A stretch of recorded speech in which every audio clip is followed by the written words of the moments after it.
여러분, 우리가 삶을 살아가면서 나의 힘으로는 감당할 수 없는 어떤 거대한 절벽을 마주칠 때가 몇 번 있습니다. 계속 있으면 정말 힘들 텐데 몇 번 있어요. 그래서 그 벽을 넘어서고자 우리가 부단히 노력을 합니다. 그런데 그 벽이 얼마나 높고 대단한지 부딪히면은요, 그 깊은 패배감과 그 상실감에 빠질 때가 한두 번이 아닙니다. 허먼 멜빌이 쓴 모비딕이라는 소설이 있어요. 아주 두꺼운 소설이고요. 네, 이 두꺼운 소설의 내용들은 우리가 뭐 잘 알다시피 그 인간의 나약함과 그리고 좌절을 그 안에서 이제 잘 묘사를 하고 있어요. 앞에는 고래 사냥에 대한 여러 가지 이야기들, 진짜 세세하게, 아, 고래 사냥을 이렇게 했었구나, 왜 그걸 잡았구나, 어떻게 이걸 소용했구나, 이런 정말 세세한 부분까지 잘 기록을 하고 있고요. 대부분의 내용은, 그리고 후반부에 들어가면 본격적인 이야기가 시작이 되는데, 여기에 이런 말이 써 있어요. 한번 띄워주시겠어요? 제가 읽어보겠습니다. 눈에 보이는 이 세상은 많은 부분이 사랑으로 이루어진 것처럼 보이지만 눈에 보이지 않는 영역은 두려움으로 이루어져 있다. 우리가 볼 때 세상은 참 아름답고 좋은 것처럼 보이지만 삶의 실체를 마주하고 절벽을 마주한 이에게는요, 그처럼 두렵고 무서운 곳이 없는 것이죠. 마찬가지로 허먼 멜빌의 모비딕에서 이 주인공처럼 되어 있는 에이허브 선장, 이 에이허브 선장은 커다란 흰 고래인 모비딕, 알비노라고 하죠. 갑자기 몸이 하얗게 돼, 올 몸이 하얗게 되고 알비노라고 하는데, 이 고래가 알비노가 걸린 거예요. 그래서 흰 고래예요. 근데 이 고래가 얼마나 덩치가 큰지 얘하고 한번 붙었었는데, 그 격렬한 싸움 중에서 그만 이 에이허브 선장이 다리 한쪽을 잊어버립니다. 그래서 불구가 되는 거예요. 그러니까 여기 복수심을 불타가지고 얘를 끝까지 잡아서 얘를 내가 이겨야겠다라는 이 복수심에 불타서 에이허브 선장이 끝까지 이 모비딕을 추적을 합니다. 결국 이 에이허브의 집요함으로 에이허브와 선원들이 함께 모비딕을 만나게 됩니다. 만나는데 이 거대하고 강력한 힘 앞에 모두 속절없이 다 죽게 됩니다. 그리고 에이허브 선장은 작살에 묶인 줄에 몸이 두 동강이 나면서 처참한 죽음으로 끝나요. 결국 모비딕을 못 잡고 끝나는 거예요. 인생이라는 게 그런 것 같다는 것이죠. 이 모비딕의 결말을 보면서 인생은 결국 이렇게 끝나는가 하는 어떤 허무감, 그런 것들을 이제 마주하게 되는 것이죠. 여러분, 우리의 삶은 어때요? 우리의 삶도 에이허브 선장처럼 내가 욕망하고 추구하는 거대한 목표를 따라가다가 결국 감당하지 못할 힘에 묶여버리지는 않는가? 요즘 우리의 삶을 보면, 우리의 삶의 모습들, 상황들을 바라보면 마치 이것이 수백 미터 공중 위에, 옛날에 오징어 게임 보셨어요? 오징어 게임에 보면 그 난간이 쭉 있는데 이 유리로 돼 있어요, 그 바닥이. 그래서 그 잘못 디디면 푹 아래 떨어지는 거 있죠. 그런 것처럼 우리가 그곳을 아슬아슬하게 걷는 것 같아요. 자칫 무리하거나 실수하면 수백 미터 아래로 떨어져서 다시는 살아날 수 없는 그런 삶을 사는 것 같은 불안한 인생. 그렇다면 절망에 처한 우리의 삶에 진짜 희망은 없는 것인가? 이 사람들이 묘사하는 것처럼, 우리가 느끼고 알았던 것처럼 정말 희망은 없는 것인가? 오늘 본문은 우리의 삶이 영원한 절망에 처한 삶인가? 아니면 내 인생에도 다시 별이 빛날 수 있을까에 대한 내용이라는 것이죠. 그래서 이 본문의 내용을 중심으로 함께 이야기를 나누고자 합니다. 오늘 본문은 간단한 내용이 이래요. 예수님이 부활하신 후에 제자들에게 3번 나타나십니다. 그래서 부활하시는 제자에게 3번 나타나시는데, 먼저 부활절 바로 그날 저녁에 두려움이 가득한 제자들이 방에 다 모입니다. 막 두렵고 떨리는 거예요. 떨리는 과정 가운데 모여 있는데 갑자기 그 가운데 문이 닫혀 있는데 예수님이 딱 나타나시죠. 그리고 손에 못자국 창자국을 보이시면서 나다. 그 제자들이 깜짝 놀라고 너무 놀라워하고 기뻐하죠. 근데 그 자리에 누가 없었냐면 도마가 없었어요. 도마가 없어서 도마가 그 얘기를 듣고 나서, 야, 웃기지 마라. 내가 거기 안 넣어보면 내가 어떻게 믿겠니? 그거를 막 장담해서 얘기해요. 그런데 정말로 8일 뒤에 예수님이 다시 제자들이 모인 곳에 도마도 함께 있을 때 나타나셔요. 그리고는 내밀어 보시죠. 도마한테, 자, 만져봐라, 넣어봐라. 그리고 넌 나를 본 거로 믿느냐? 보지 않고 믿는 자는 복되다 라고 말씀하시면서 너도 믿음을 가진 사람이 되어라 라고 말씀하신단 말이에요. 그게 두 번째였어요. 그리고 나서 오늘 내용은 세 번째 예수님이 제자들에게 등장하는 시점이었어요. 그래서 이 세 번째 예수님이 등장하셔서 나타나신 장면인데 예수님이 이미 두 번이나 나타나셨잖아요. 그런데도 제자들 마음에 이게 부활의 역동성, 기쁨, 이것이 자신의 삶을 일으키는 동력이 되지 못했어요. 그래서 뭐 했냐면 갈릴리로 갑니다. 가서 먹고 살기 위해서 다시 배에 올라타는 거예요. 올라탄 제자들이 7명이었어요. 7명에서 열심히 그물을 밤새 하는데 한 마리도 못 잡아요. 근데 새벽 어스름한 새벽이 됐는데 갑자기 저 멀리서 야야야 거기 말고 저기 오른쪽에 거기다 그물 던져봐라. 딱 던졌어요. 던졌는데 쑥 건지는데 안 끌어올리는 거죠. 끌어올려서 배에다 겨우 내려놓고는 펼쳐서 숫자를 세는데 몇 마리였을까요? 야 퀴즈 몇 마리 빨리 손 들고. 아, 우리 주일학교 해주는 거죠 상품. 축하합니다. 권주사한테 이거 드리면 마이클 씨한테 혼나는데 우리끼리니까. 자 153마리 153마리였어요. 그래서 그걸 들었어요. 근데 그때 딱 베드로가 뭘 깨달았을까요? 주님이구나. 그리고 나서는 거리가 물줄에서 가까우니까 바로 뛰어들어서 주님 하고 간 거죠. 그리고 나서 그 잡은 물고기로 아침을 드시고 나서 예수님이 갑자기 베드로를 부르시는 거예요. 베드로한테 물어보시죠. 베드로야 내가 나를 사랑하느냐? 그랬더니 주님, 내가 주님 사랑하는 줄 주님은 아십니다. 이것을 몇 번 물어봐요? 3번 물어봐요. 그리고 나서 베드로한테 내가 앞으로 어떻게 될지를 미리 말씀을 해주시죠. 오늘의 내용은 이제 그런 내용입니다. 여러분, 이 거듭된 3번이나 되는 고백을 통해서 시리와 좌절, 자신에 대한 깊은 낙담으로 무너진 베드로 안에 예수님은 다시 소명을 일으키시고 베드로가 베드로, 즉 반석이 되도록 회복시키십니다. 이 본문을 통해서 우리는 내 자신한테 실망하고 시리와 좌절을 겪고 있는 우리에게 예수님이 뭐라고 말씀하시는지를 함께 살펴보기를 원합니다. 먼저 우리가 집중해서 볼 부분이 있어요. 15절을 보시죠. 함께 읽어볼까요? 15절 시작. 다시 한번요. 우리 읽으시겠어요? 자 15절 시작. 그들이 조밥 먹은 후에 예수께서 시몬 베드로에게 이르시되 요한의 아들 시몬아 내가 이 사람들보다 나를 더 사랑하느냐 하시니 이르시되 주님 그러하나이다. 내가 주님을 사랑하는 줄 주님께서 아시나이다. 이르시되 내 어린 양을 먹이라 하시고. 아멘. 여러분 지금 예수님이 베드로를 부르신 호칭이 있어요. 뭐라고 부르시죠? 베드로라고 부르세요? 시몬이라고 부르세요? 시몬이라고 부르세요. 요한의 아들 시몬아라고 부르세요. 근데 이 호칭이 3번 질문에 동일하게 사용하시는 호칭이에요. 반석을 의미하는 베드로 혹은 게바라고 부르시지 않고 왜 원래 이름인 시몬이라고 부르셨을까? 이게 첫 번째 질문이에요. 왜 그럴까요?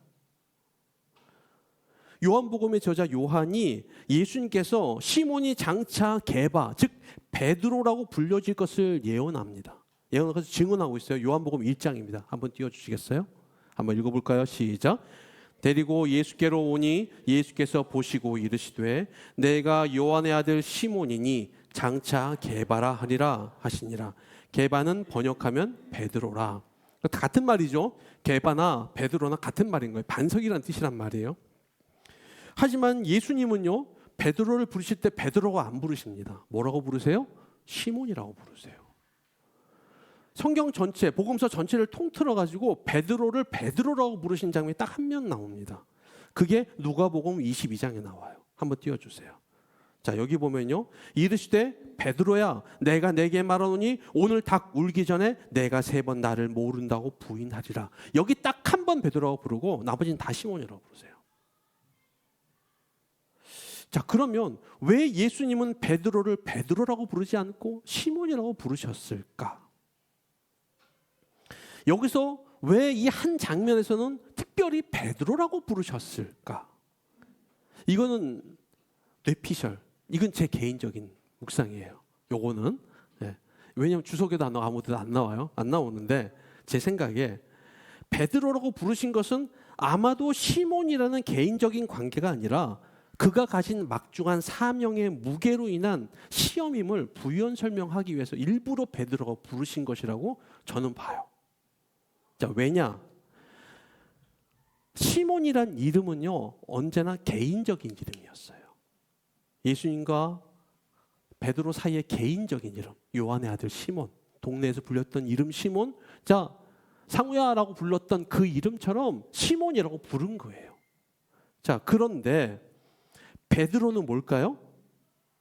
베드로는요, 거칠게 분류하면 시몬이란 이름은 개인적인 이름, 베드로의 이름은 사역의 이름이에요. 초대교회가 예수님 부활하시고 나서 초대교회가 생성되고 나서 성도들이 베드로를 뭐라고 불렀을까요? 베드로 사도라고 불렀어요. 시몬 사도라고 안 불렀어요. 그러면 시몬이라는 이름은 개인적인 이름, 베드로의 이름은 사역의 이름, 직위의 이름, 그 사명의 이름인 거예요. 그런데 예수님은 베드로를 데리고 다니시면서 사역의 이름이 아니라 개인의 이름으로 부르셨단 말이에요. 그 말은 예수님께는 누가 뭐래도 시몬은 시몬인 거예요. 베드로가 아닌 거예요. 다른 사람에게야 예수님의 수제자, 교회의 지도자, 사도인 베드로지만 예수님께는 언제나 시몬이란 말이에요. 책무나 유명세, 위치나 업적에 상관없이 예수님께 베드로는요, 언제나 요한의 시몬이었단 말이죠. 여러분, 이게 우리에게도 마찬가지예요. 특별히 우리나라에서 이 호칭 상당히 중요합니다. 그래서 우리 사회는요, 호칭의 사회예요. 여러분, 한국에서는요, 사장이 아니어도 사장님이고요, 가족이 아니어도 다 이모와 삼촌이 됩니다. 그렇죠? 네, 저 어디 가면요, 뭐라고 부를까요? 사장님이라고 불립니다. 목사님 안 불러요? 네, 여러분, 내가 어떤 회사를 운영하고 있는지 모르지만 무조건 사장님이 되는 거예요. 그렇죠? 나는 저분과 전혀 일면식이 없는데 갑자기 친척이 되고 이모라고 부르는 거죠. 식당에 가면. 왜 그래요? 우리는요, 직함의 사회, 호칭의 사회이기 때문에 그래요. 그래서 이름을 바로 부르기보다는 김 과장, 김 사장, 오 과장, 오 부장 이렇게 부른단 말이에요. 그래서 그 직함으로 불리는 사회적 책임과 위치에서 벗어날 수 없는 것이 우리 사회입니다. 그래서 그 직함이 이름 뒤에서 떼어지는 날 우리는 일종의 심리적 추락을 경험합니다. 제가 호주에 있을 때였어요. 그 전까지 교회에서 열심히 사역을 했어요. 제가 뭐라고 불렸냐면 한전사님, 전도사님, 강도사님, 목사님 이라고 불렸어요. 그러다 갑자기 거기서 가서 이제 언어 연수를 받는데 갑자기 상우 씨, 저희 제 마음이 툭 저에 대한 인식이 바뀌었어요. 상우 씨, 아저씨, 네, 그거였어요. 을에 불렸던 직함이 강탈당하고 일개의 범인으로 불렸을 때 너무 낯설더라고요, 저야.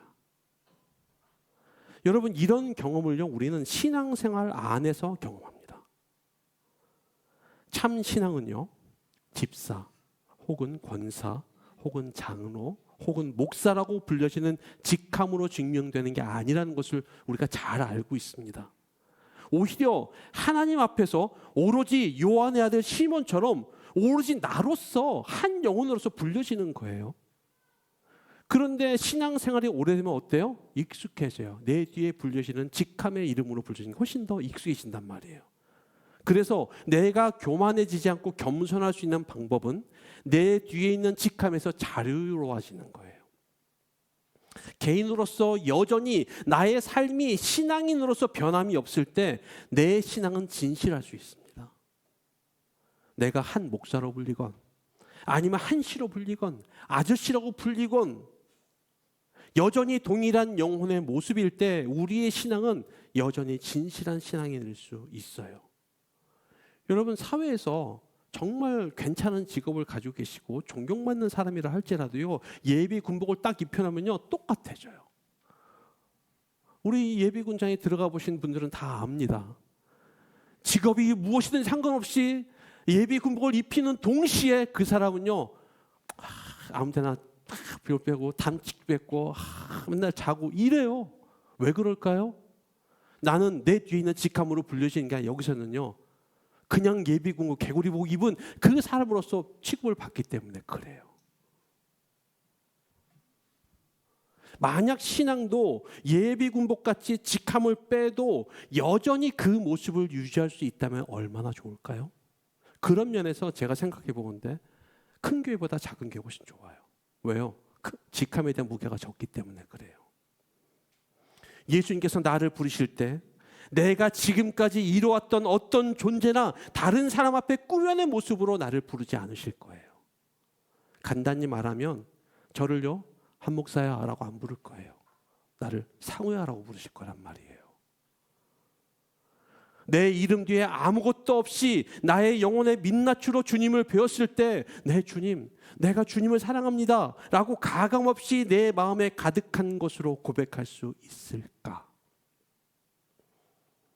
영혼이 약한 사람은요, 주님과 나 사이에 내가 했던 일을 들이밀 겁니다. 주님, 내가요 이런 봉사도 했습니다. 내가요 이런 헌신도 했어요. 주님, 내가요 이렇게 공동체에서 희생과 마음을 쓰는 것도 열심히 있었어요. 주님, 이라고 얘기할 거예요.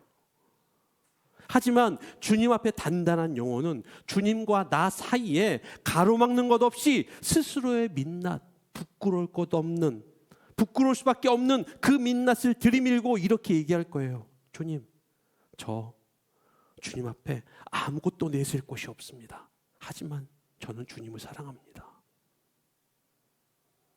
하나님이 우리를 사랑하시는 것은요, 우리가 한 일 때문이 아니에요. 하나님이 우리를 사랑하신 것은 우리의 희생과 헌신 때문이 아닙니다.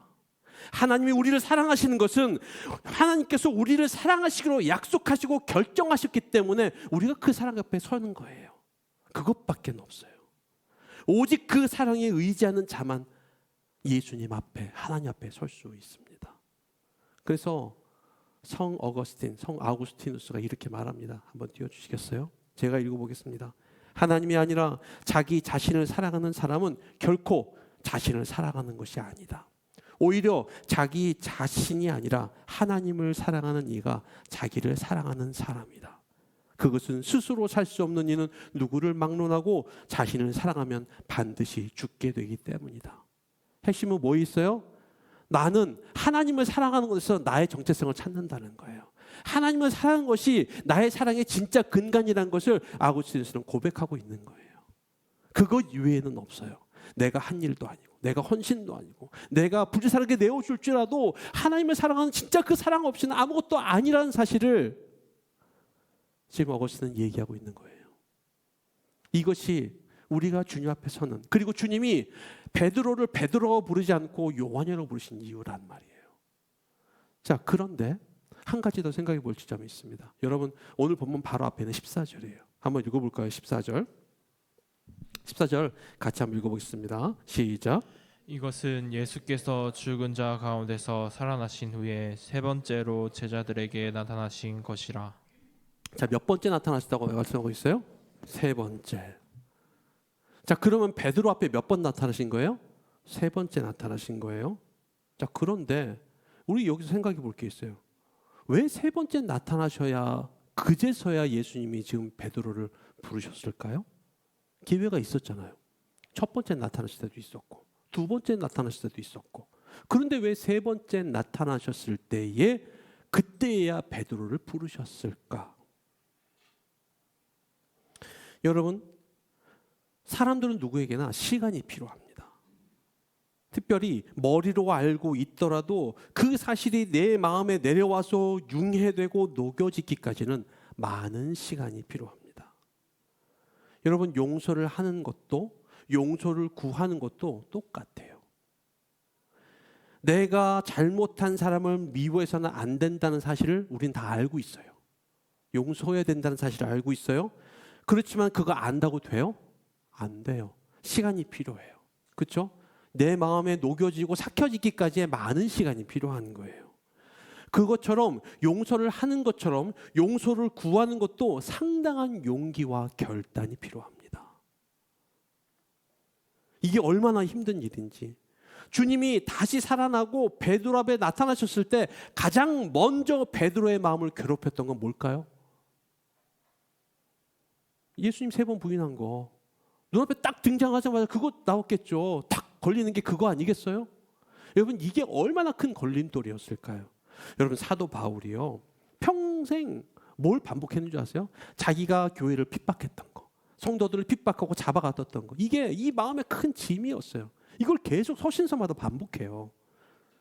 얼마나 그 자주 표현을 쓰는지 몰라요. 디모데전서 1장 13절부터 15절에 이런 말씀이 있습니다. 한번 읽어주시겠어요? 같이 한번 읽어볼까요? 시작. 내가 전에는 비방자요 박해자요 폭행자였으나 도리어 긍휼을 입은 것은 내가 믿지 아니할 때에 알지 못하고 행하였음이라. 우리 주의 은혜가 그리스도 예수 안에 있는 믿음과 사랑과 함께 넘치도록 풍성하였도다. 믿보다 모든 사람이 받을 만한 이 말이여 그리스도 예수께서 죄인을 구원하시려고 세상에 임하셨다 하였도다. 죄인 중에 내가 괴수니라. 아멘. 이게 얼마나 사무쳤으면 종국적으로 바울이 스스로를 뭐라고 고백해요? 죄인 중에 내가 괴수다. 괴수다. 왜? 그 교회를 핍박했던 그것이 양심의 무게로 작용하는 거예요. 그러면 베드로한테는요. 당연하겠죠. 예수님을 지금 3번이나 부인했잖아요. 똑같은 심정 아니었어요? 예수님께서 십자가에 달리시기 전에 내가 나를 3번 부인하라고 예고하신 그 말씀에 베드로가 어떻게 대답해요? 당당하게 말합니다. 다른 사람은 다 몰라도 다 부인해도 나는 아니에요. 난 끝까지 갈 거예요. 주님 걱정하지 마세요. 당당하게 확신에 차는 선언을 합니다. 그런데 그 선언이 무색하게 예수님의 말씀대로 3번이나 부인해요. 주님 앞에 나아가서 용서를 구하고 용서를 받아야 된다는 것을 머리로는 알았겠지만 정작 그 주님이 딱 내 앞에 섰을 때 용서를 구하는 게 얼마나 어려울까요? 주님이 3번째에야 그를 부르시고 내가 나를 사랑하느냐라고 애둘러 말씀하시는 것, 베드로의 마음을 헤아리고 품으시게 하는 행동이 아니었는가라는 것이죠. 그리고 그것도 3번이나 거푸 내가 나를 사랑하느냐라고 부르신 것 같은 의도였다고 봅니다. 혹자는 뭐 여기에 나온 내가 나를 사랑하느냐를 뭐 아가페, 필레오 뭐 구분해서 하는데 최근 학계 이제 정설은 같은 표현이다. 왜냐하면 중복이 됐어요. 교차로 쓰거든요. 이게. 그러니까 내가 나를 사랑하느냐 진짜 그 말이에요. 네가 나를 사랑하느냐 그 말일 거예요. 그냥. 베드로가 다시 주님 앞에서 자신의 진심을 전하기까지 주님은 기다려 주신 거예요. 그리고 그 마음을 헤아리시고 그리고 주님이 먼저 베드로한테 나아가신 것이죠. 이거를 우리에게 적용시켜 보면 뭘까요? 그렇기 때문에 우리 주님께서 용서하지 못할 죄는 없다는 거예요. 나의 부족과 연약함으로 때로는 내 완악함과 사악함으로 내가 죄를 자초했다 할지라도 주님은 용서하실 거란 말이에요. 베드로가 주님을 3번 부인한 것은요, 완전한 결별, 완전한 부인을 의미해요. 3이라는 게 완전수거든요. 유대 사회에서. 그런 베드로에게 주님은 3번 나타나셨어요. 그리고 3번 물으시는 거예요. 완전한 부인 앞에서 3번을 나타나시고 3번을 거듭해서 사랑하냐고 물으신 것은 베드로뿐만이 아니라 어떤 사람도 그 어떤 잘못도 주님 앞에서 용서받지 못할 것은 없다는 상징적인 모습이라는 거예요. 우리 중 누구라도 진실한 모습으로 주님 앞에 나올 때 주님은 그 현재 모습과는 상관없이 다 받아주실 거예요. 여러분, 우주에서요, 그 힘을 잃은 별이 다시 빛을 발할 수는 없어요. 그냥 그거는 그렇게 죽어가는 거예요. 별은. 하지만 우리는 그렇지 않아요. 우리 주님이 서로 그 잘못된 그리고 그 잘못이 한 번이 아니라 2번이 아니라 3번이 아니라 거듭된 실수로 인한 죄라 할지라도 주님은 용서하시고 받아주실 거예요. 나의 주님이 그런 하나님을 믿고 그 믿는 것이 참 신앙이고 그 주님만을 의지하는 것이 우리의 참 믿음입니다. 신앙이 어려운 거는요, 주님이 그런 분이라는 걸 믿는 거예요. 왜냐하면 내 알량한 자존심이 나는 그 정도는 아니야 라고 생각하기 때문에 그래요. 근데 돌이켜보면 생각해 보시죠. 우리가 안 하겠다고 다짐했던 거 또 하지 않나요? 마치 돼지가 깨끗하게 몸을 씻고 또 다시 진흙에 들어가는 것처럼 안 하겠다고 눈물을 펑펑 흘리고 다시는 절대 안 할 거예요 주님이라고 약속했지만 어느 순간 보면 난 다시 죄의 구렁텅이에 들어가 있는 나의 모습을 보는 거예요. 그럼 어때요? 그럼 기도하기가 어려워요. 한 번, 두 번은 괜찮은데 거듭된 죄의 실패 속에 있을 때에 내 마음 가운데는 뭐가 생기냐면 야 이제 면목이 없다. 나 할 말이 없다. 그때 우리가 붙잡아야 될 게 뭘까요? 70번씩 7번이라도 용서해 달라는 예수님이 요구해요. 주님은요 그 거듭되는 실패와 좌절을 이미 알고 계시는 거예요. 그래서 하나님을 진짜로 믿는 사람은 나도 나를 용서하지 못할 거듭된 죄를 받아들이시고 용서하는 분이 하나님이라는 사실을 믿는 것입니다. 그래서 그런 사람에게는요 실수와 좌절은 있어도 영원한 실패는 없는 것입니다. 혹시 지금 나는 아무런 가망이 없어. 요즘 친구들이 하는 말이에요. 이번 생은 망했어. 이렇게 얘기하는 말이 있다 할지라도 예수님이 베드로에게 3번 나타나시고 그리고 나서야 애들로 그에게 용서의 손을 내미신 그분. 한 번이 아니라 2번이 아니라 3번이나 강한 확증으로 내미신 예수님. 그 예수님이 우리의 예수님이심을 여러분 믿습니까? 믿으세요? 예. 그런 우리이기에 지금의 우리의 삶이 때로는 좌절과 고통의 순간이라 하더라도 그것은 잠시 숨을 고르는 것일 뿐 영원한 패배의 자리에 앉지 않는 것입니다. 정신과의사인 김연한 선생이 그의 책에서 이런 말씀을 썼어요. 한번 띄워주세요. 제가 읽어보겠습니다. 사람들은 자기가 원하는 것은 꼭 이루어져야 한다고 생각한다. 그래서 다른 길이 있을 수도 있는데 원하는 게 이루어지지 않았다는 이유만으로 실패했다고 단정짓는다.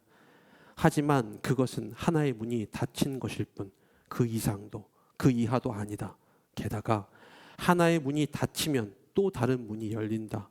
그러니 최선이 이루어지지 않았다고 해서 좌절할 필요가 전혀 없다.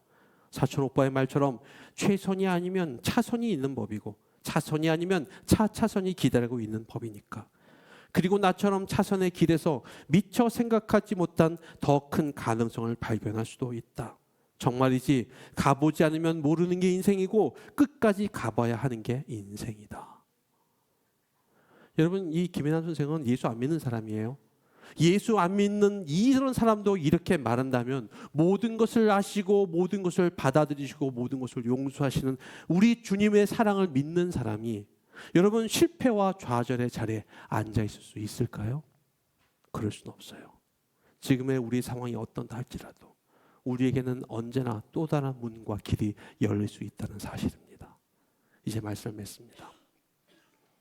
여러분 주님의 이 간곡한 부름 앞에 베드로가 예수님을 거듭해서 뭐라고 부르는지 보세요. 오늘 15절을 다시 한번 보겠습니다. 여기 보면 이렇게 써 있어요. 그들이 조반 먹은 후에 예수께서 시몬 베드로에게 이르시되 요한의 아들 시몬아 내가 이 사람들보다 나를 더 사랑하느냐 하시니 이르되 주님 그러하니이다. 내가 주님을 사랑하는 줄 주님께서 아십니다. 16절에도 똑같이 얘기해요. 주님 그러하나이다. 내가 주님을 사랑하는 줄을 주님께서 아십니다.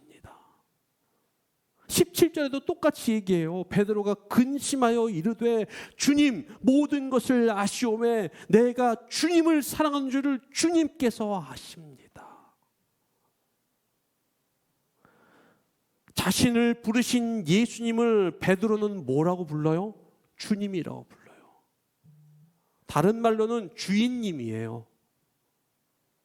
노예를 부른 주인에게 얘기하듯이 주님, 주인님이라고 부르는 거예요. 예수님을 주인으로 자신을 종으로 규정하는 호칭이에요. 내가 주님을 사랑하는 줄을 주님께서 아십니다. 이 말은 내가 주님을 사랑하는지 사랑하지 않은지의 기준이 누구한테 있다는 말이에요? 주인에게 있다는 말이에요. 주님에게 있다는 말이에요. 베드로의 사랑의 진정성은 주님이 그렇다고 확증해 주실 때에 완성된다는 말이에요. 베드로의 진정한 주인은 예수님이었어요. 그 말은 내가 원하고 바라는 방식으로 살아가는 것이 아니고 주님이 인정하고 원하는 방식으로 살아가는 것이 진정한 사랑이라고 말하고 있는 겁니다. 절망의 바다를 지나고 실패와 좌절의 세계를 건넌 베드로는 이제야 주님 앞에서 참된 기준을 갖게 된 거예요. 여러분, 우리도 마찬가지입니다. 우리는 우리가 원하는 방식, 우리가 바라는 방식으로 주님을 사랑하면서 그게 나의 최선이라고 생각해요. 나는 그게 주님을 사랑하는 최선이라고 생각합니다. 그런데 진짜 신앙은 내가 원하는 방식이 아니고 주님이 원하시는 방식, 하나님이 기뻐하시고 원하시는 방식으로 사랑하는 거예요. 주님이 베드로에게 처음 바로 다가가지 않으시고 3번이나 다가오신 까닭은 바로 이것을 깨닫게 하기 위해서 그런 거였어요. 예수님이 십자가에 달리기 전에도 베드로는 주님을 사랑했습니다. 근데 어떻게 사랑했을까요? 자기의 방식으로 사랑한 거예요. 누구보다도 사랑했어요. 그런데 그거는 자기의 방식으로 사랑한 거예요. 목숨을 걸었어요. 그리고 호언장담했어요. 그런데 그 방식과 그 생각과 그 베드로의 사랑의 모습은 자기의 방식이었어요. 자기의 열정, 자기의 만족, 자기만의 방식으로 하나님을 사랑했어요. 하지만 우리의 주님은요, 우리의 방식이 아니라 주님의 방식, 하나님의 방법대로 주님을 사랑하고 주님을 따르기를 원하십니다. 오늘 우리에게 주님이 똑같이 물어보실 거예요. 상우야, 내가 나를 사랑하니? 너의 방식, 너의 생각대로가 아니라 내가 가르치고 내가 말하고 내가 사랑했던 방식으로 너는 나를 사랑하느냐라고 물어보실 거란 말이에요. 그런 예수님께 그렇습니다. 주님이 나의 삶의 주님이신 것처럼 사랑의 방식도, 용서의 방식도, 섬김의 방식도, 이 세상을 살아가는 삶의 방식도 주님이 원하시는 방식대로 살아가기를 원합니다. 이렇게 고백하는 우리가 되기를 원합니다. 그 방식을요, 세상은 절대 이해하지 못합니다. 죽어야지만 다시 살고 져야지만 승리하는 것. 이 아이러니한 주님의 방식을 세상은 받아들일 수도 없고 그 세상은 인정할 수도 없어요. 그러나 주님의 나라에서 그것이 진정한 사랑이고 그것이야말로 진정한 믿음이라는 것. 여러분, 빛을 잃은 별은 다시 한번 소생할 수 없지만 우리 인생이 다시 별이 빛날 때, 그때는 그 주님의 사랑대로, 그 주님의 방식대로 주님을 사랑할 때 우리 인생의 별은 다시 빛나게 될 것입니다. 이 회복의 은혜가, 이 소망의 은혜가 우리에게 있기를 주의 이름으로 축복합니다. 기도하겠습니다. 은혜로우신 아버지 하나님, 오늘 우리가 주님 앞에 섰습니다. 주님, 부활하신 주님께서 베드로에게 다시 나타나셔서 내가 나를 사랑하느냐, 나의 방식으로, 나의 뜻대로, 나의 모습대로, 내가 원하는 대로 내가 나를 사랑하느냐 물으셨을 때 주님, 그렇습니다 라고 고백했던 베드로의 고백처럼 우리도 똑같이 고백하기를 원합니다. 나의 것을 내려놓고 주님의 것을 내 안에 받아들여 주님의 방식대로 주의 말씀대로 따르는 사랑을 하게 하여 주옵소서. 살아계신 예수님의 이름으로 기도하옵나이다. 아멘.